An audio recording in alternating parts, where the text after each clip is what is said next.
If the control center of your iPhone is not working, so in this video I will show you how you can fix this issue.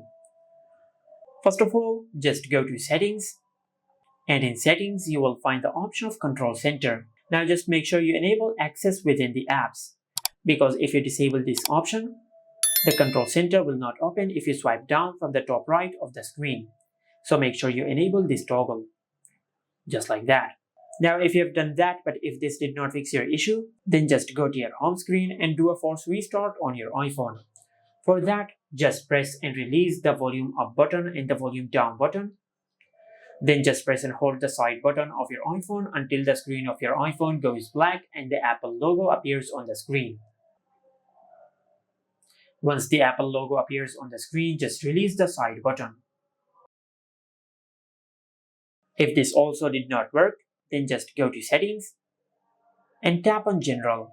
Under general, just tap on software update, and from here just check if you have any software update available.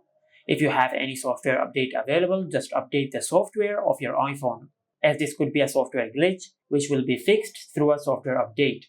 But if this also did not work, then just go back and under the general settings, just tap on transfer or reset iPhone. Tap on reset, and from this pop-up menu just select reset all settings.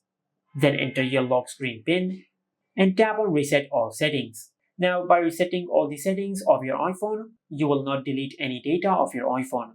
You will just reset all the settings of your iPhone in case if you have enabled a setting which might be causing this issue. But if this also did not work, then you might have a hardware problem with your iPhone. Just take your iPhone to the nearest service center and they will fix your issue. And this is how you can fix the control center is not working on any iPhone. Make sure to like, comment and subscribe. Thank you for watching.